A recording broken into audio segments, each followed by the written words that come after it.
Here we go. Here we go. Here we go. I ain't gonna lie, that part is catchy. That little dad call out is pretty catchy. I ain't gonna lie. Reading the caption of this video kind of had me hurt, if I'm being honest. And it says, I'm a 33-year-old woman with no life. That sucks that you would say that about yourself. But then again, we gotta figure out why you're saying this. I bet it's because of a ton of lies you tell yourself. Here we go. Here we go. I'm not a Cowboys fan, by the way, at all. I bet she's telling herself a ton of lies. I bet that's what it is. We're gonna see though. Here we go. I am a 33-year-old woman with no direction in life, and I want to talk about it. I will give you some advice at the end of how to deal with this and cope with no sense of direction. But for now, I kind of just want to tell you my story of how I got here. So it's not that she doesn't have a life. It sounds like she doesn't have a direction. As she stated, I'm just regurgitating what she said. Because you can have a life and no direction. You have a life based on what you just said. But I'm going to keep listening. I may be jumping the gun a little bit. When I was maybe late teens to my 20s to like college age, I had a vision in my head of what I wanted out of my life, of what my life was going to be like when I reached the age I'm at now. And some of the things I wanted were, okay, of course, I was going to graduate college, which I did, thank God. And then I was going to get married. I got married. Okay. And then divorced. There's more to that story, but that's for another video. I wanted a big career. I started having a nice, okay career, and then that pummeled. Again, I can talk about that later, but that's how my life has been so up and down that I no longer know what I want, even though I've planned this life since I was really young. And then when I... Okay. She no longer knows what she wants. That's what she said. Now, where do you go in life when you don't know what you want? Fair question. I'm going to ask y'all. Where do you go in life when you don't know exactly what you want? Here's my suggestion. You're always going to have the things that you need. You're always going to need a car to get to and from work. You're always going to need a house, a roof over your head. You're always going to need community. You're always going to need relationship with people. Enhance those things until you get a better sense of direction on the things that you want. Improve the relationships with people. Get you a nice house. Enhance your house a little bit. Decorate here and there, you know what I'm saying? Get you a nice car even. Enhance your relationship with God, because that's a need, at least for me personally. But do those things until you got direction on things that you may want outside of your needs.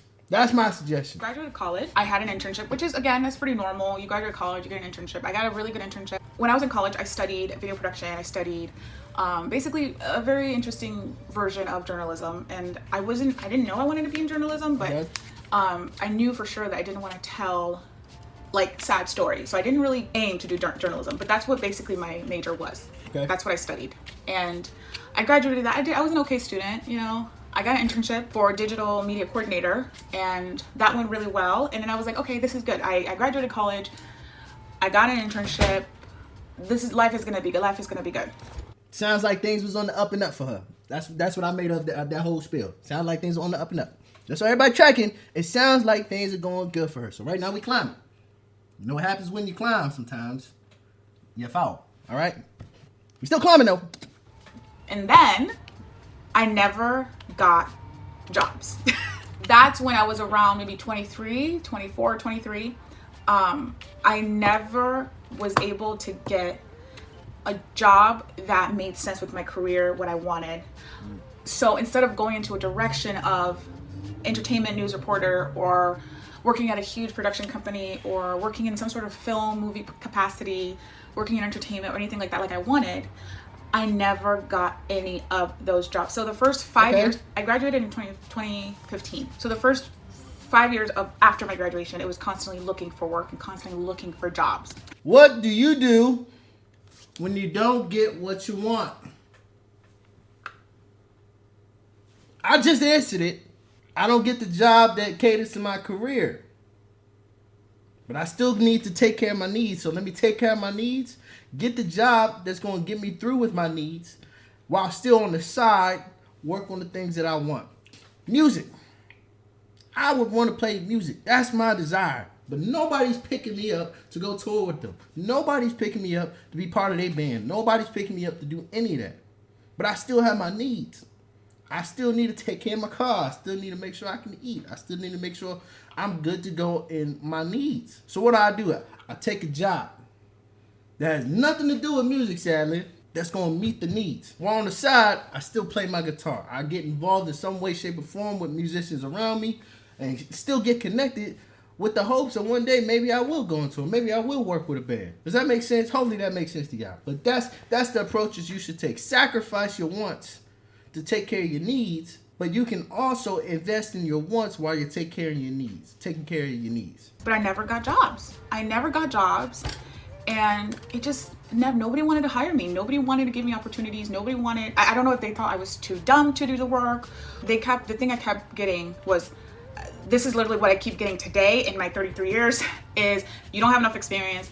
You don't know what you're doing, so we can't hire you. But it's like, well, how am I going to get experience if you don't hire me? And that's still the struggle today, I feel that. Which I will get into later, about the state of my jobhood and how I ended up having no direction. She brought up something very good that I think is something to consider. I need to be put in positions where I gain experience. I do. I'm just being honest. I need to be gigging. I need to be touring to say, hey, look, I've experienced the tour life. But I need to get picked up first.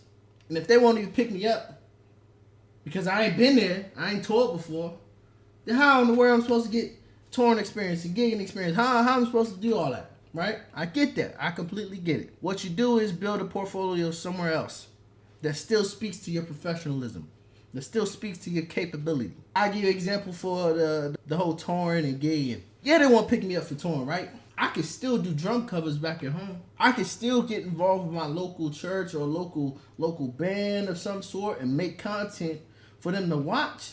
Watch me play. Watch me work alongside other musicians. Play different genres.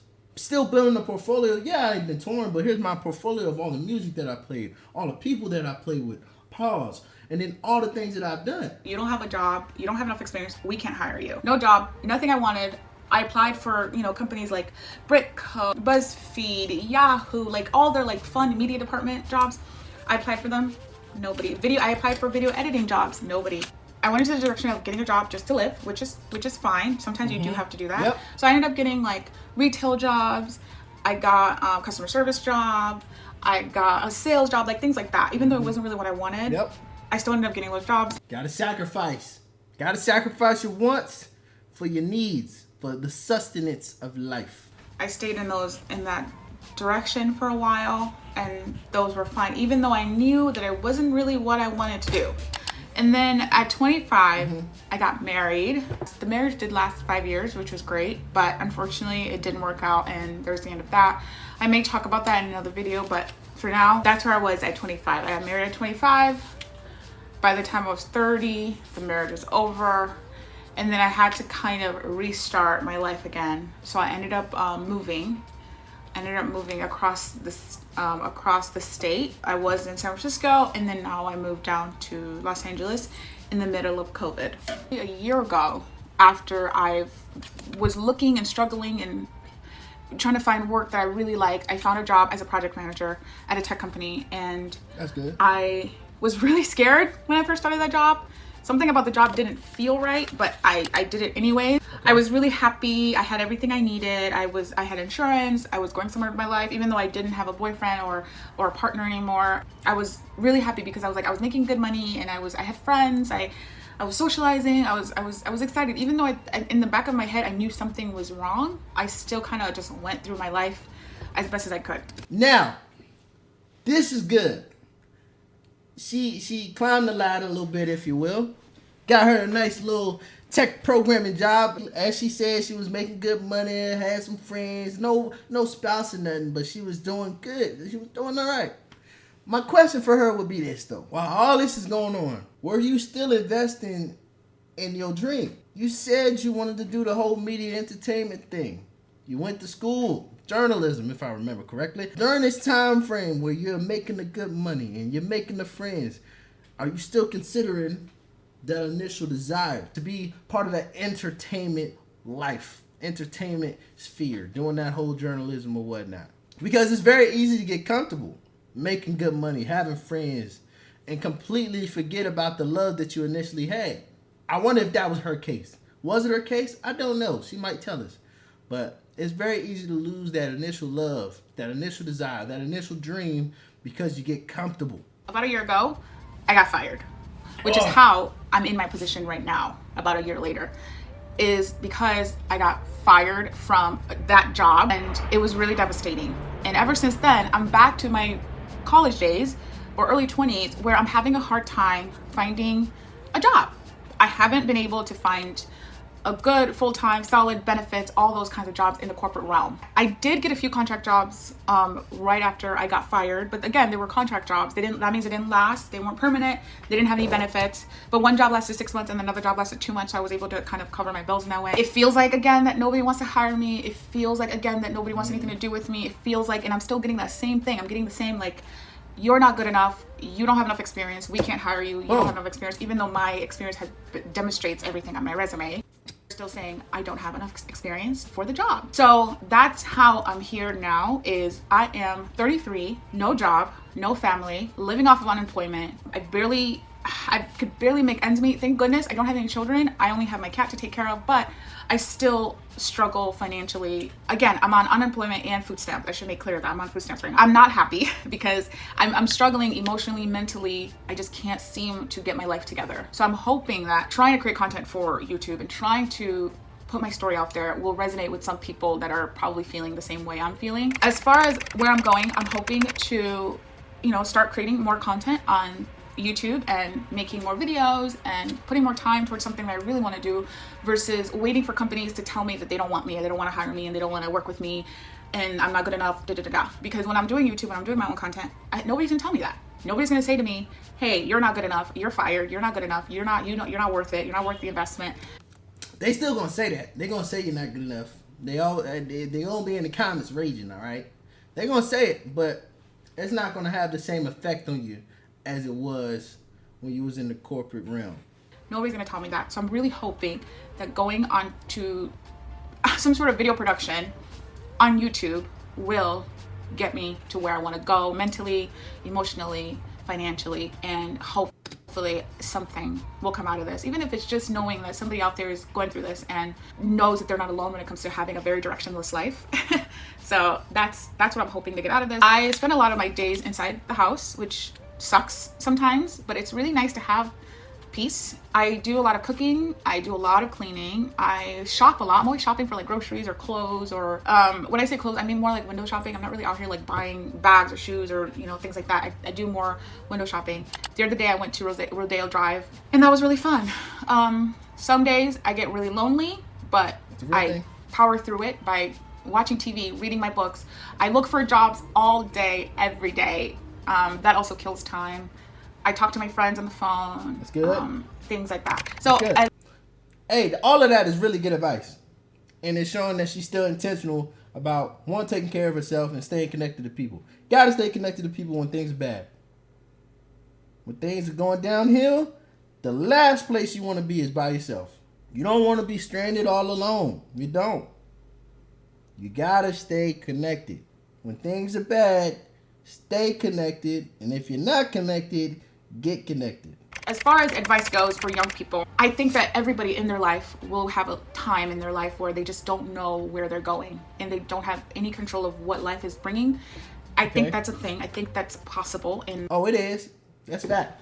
Absolute fact. I mean, it's called curveballs for a reason. Sometimes there's forks in the road. Things will come at you that you're not expecting. You can have an outline plan of, hey, I want to be here, here, here, here, and there. I get my degree. I'm married about 25. And then boom, I had this job, and then you don't get the job. Then what? Curveball. Every young person or older person's life, when women, when their children leave for college and they're feeling, they're empty nesters. That's something that feels very directionless because you're like, what do I do now that my kids are out of the house? When you get fired and you have to wait for your next gig. As far as advice goes, what I would say is these 3 things. Number 1, have a solid, good support system. Know that there are people in your life that you can go to talk to about anything and everything, no matter what time, no matter what, where you are. You can talk to them. Always have something planned and something to look forward to. Something I did a lot of this year is I went to a lot of shows. I was able to go to a lot of my favorite shows. I saw Beyonce, yes, amazing. So that was something to look forward to. When the Barbie movie came out, I made sure to plan an event with my friends, and we had a really good time because, again, I was looking forward to that. Okay, so my third and probably final advice is knowing that this phase of life is not permanent. And even though it feels permanent, even though it feels very long, I'm assuming that I'm not going to do this in like 5 years, 5 to 10 years. I may be like this in the next year or two, but knowing that I won't be like this in 5 to 10 years is kind of also what keeps me going. Again, it feels very permanent. It feels like crap. I don't have a direction. I need help.